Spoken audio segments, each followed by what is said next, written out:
a nutricionista é essencial, né, na hora de fazer exercício físico, né, e que vai depender do treino, né, vai depender do objetivo que a pessoa quer, se ganhar músculo. Se só perder peso, se daqui a pouco a pessoa é um atleta, daí é uma coisa muito diferente, né? Daí é um tratamento muito diferente, que daí nem não é a minha área, né? Não sou especialista, mas aí é um aporte muito maior de calorias, né? De alimentos, porque quando a pessoa é atleta, ela gasta muito mais. Então, ela tem que ter um consumo muito maior do que a gente, né? Que nem eu digo, que vai lá 2 vezes por semana fazer academia, né? A gente não gasta, bem dizer, quase nada.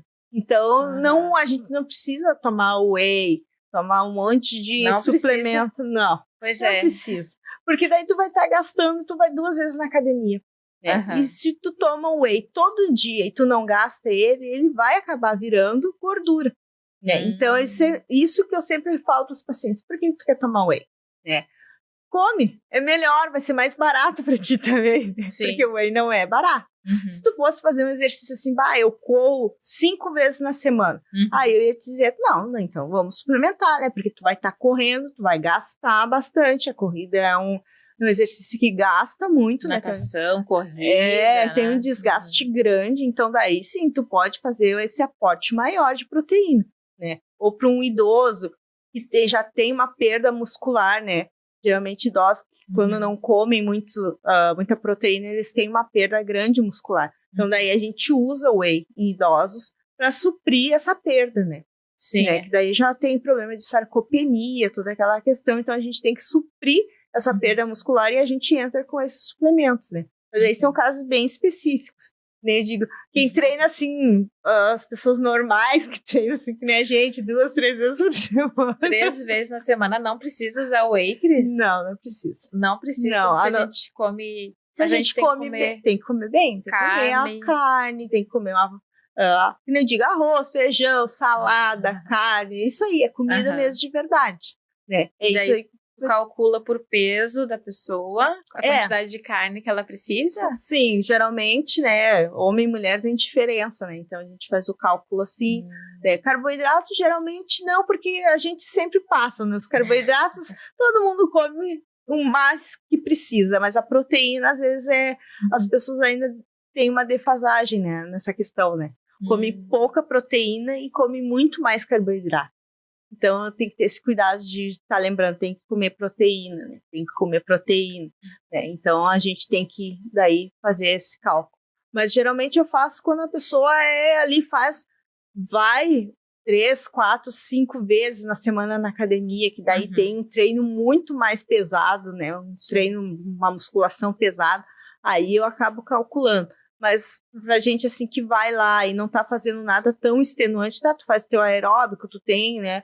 A tua musculação, mas não é algo assim que tu vai ficar horas ali fazendo. Então, daí, com a alimentação, tu consegue suprir. Só que daí tu tem que ter esse conjunto todo, né? Proteína, carboidrato, lipídio. Tem que estar consumindo isso antes e depois, né? Eu vejo que hoje em dia as pessoas estão indo mais na academia, né? E usando mais suplementos, né? Principalmente o whey. Porque é muita moda, né? Tem muita propaganda em cima, né? Então, eu costumo dizer, a gente tem que balancear, né? Não é para todo mundo.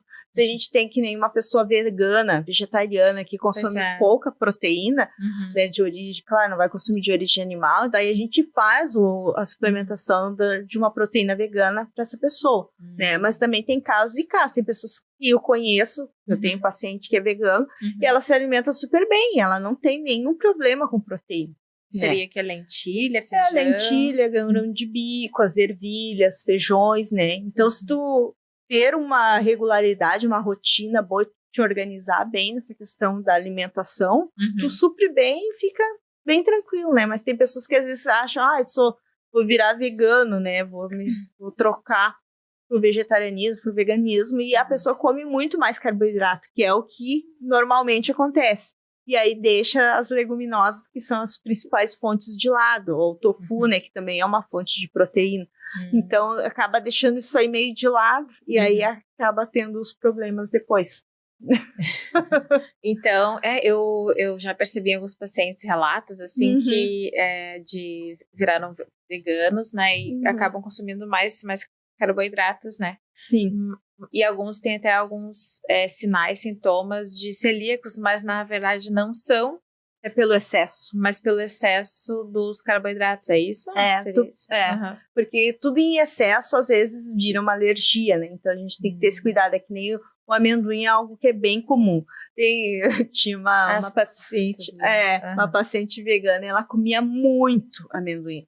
E ela tava com uma desbiose bem séria por causa do amendoim, né? O que é desbiose, desculpa? É quando tu tem, assim, diarreia, ou tu fica constipado ou tu fica com diarreia, né? Tem os dois lados da desbiose, né? Quando tu tem uma inflamação no intestino. Então, aí, o que acontecia? Ela tava tendo muito diarreia e eu disse, mas da onde? Daí comecei a perguntar o que ela comia. Ela, eu como paçoquinha de manhã, de tarde, de noite, toda hora paçoquinha. Eu digo, então, né? E é super calórica a paçoquinha, né? Também, ela né? é super... Só que ela se exercitava bastante, né?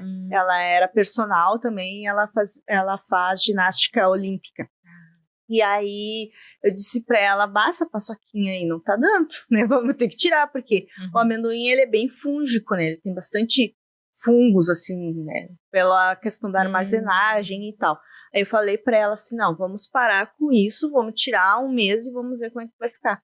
E ela se recuperou super bem, porque daí tu tá botando em excesso aquele, né, aquele alimento, aquele nutriente, tudo em excesso acaba fazendo mal. Por isso que tem, às vezes, o pessoal que é vegetariano, vegano, às vezes desenvolve doença celíaca, porque é muito carboidrato, principalmente farináceos, né? E aí, muito, né? Em excesso, a gente acaba. É a mesma coisa com a lactose. A gente consome tanto laticínios, tanta coisa que tem leite ali, que daí chega um momento que tu não consegue mais ter a fabricação da enzima para ela conseguir capturar aquilo ali que tá entrando.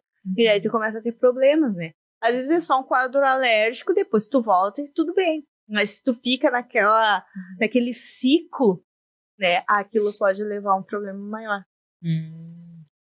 Óbvio, como é importante falar com uma nutricionista, né? E acho que funciona tanto como educação, né? Claro, porque às vezes a gente, nem eu digo, no dia a dia, tu consome e tu nem pensa nisso, né?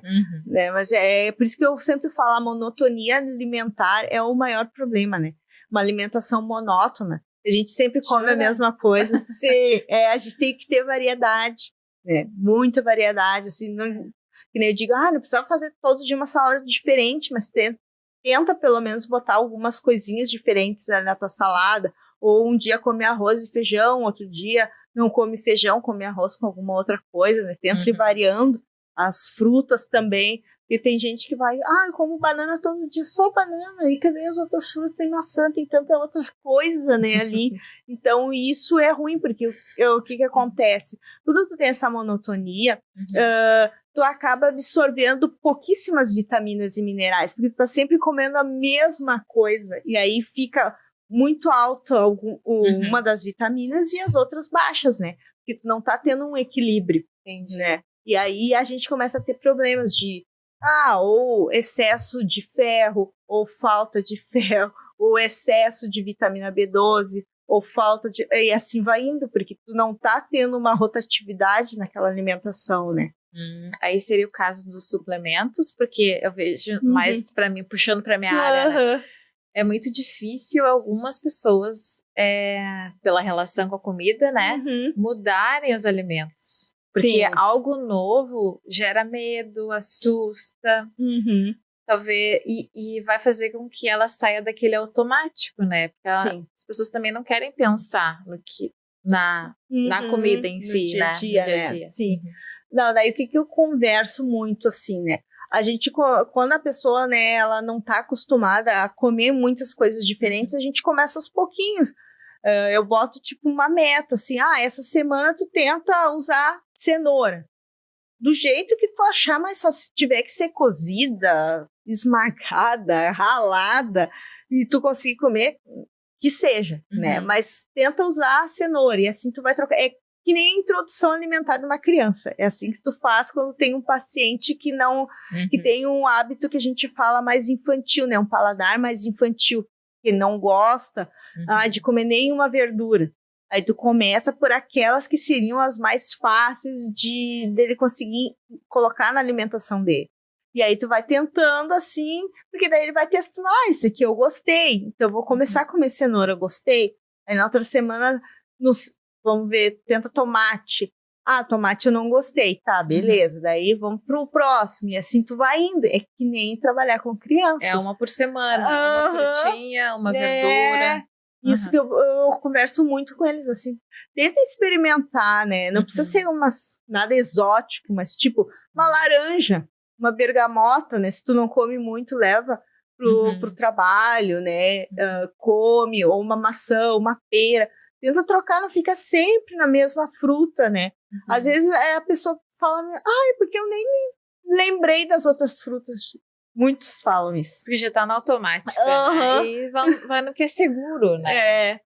E aí acaba que depois eles começam a variar mais. Às vezes, realmente, é essa questão de tá tão acostumada com aquela rotina que tu pensa, tá bom, né? Só que isso é ruim pro nosso corpo, né? Isso é ruim pro nosso corpo. Isso é ruim pro nosso corpo, porque ele precisa de ter todas as vitaminas, né, para ele poder funcionar bem, né? E quando tu coloca mais de uma e menos de outra, começa a ter as deficiências nutricionais, né? E aí isso pode desencadear vários problemas, né? Às vezes a gente nem nota, né? Tu só nota quando tu faz o exame lá que aparece assim, abaixa a minha vitamina B12, a B9 ali, então tá horrível. Então daí tu vê que tu tá comendo, tu não tá tendo essa variedade, né? B9, eu nunca fiz exame para B9. Existe. É o ácido fólico, né? O ácido fólico, tá. Ele é bem importante, né? O que eu digo, ele faz parte do complexo B. As vitaminas todas do complexo B, elas têm a função de energia, né? Do nosso corpo, energia, cognição, trabalha a questão de fadiga, né? Então, quando a gente tá, às vezes, mais assim, né, que nem eu digo assim, a pessoa primeiro pensa, tô com anemia, mas às vezes nem às vezes é falta de uma dessas vitaminas, geralmente B12,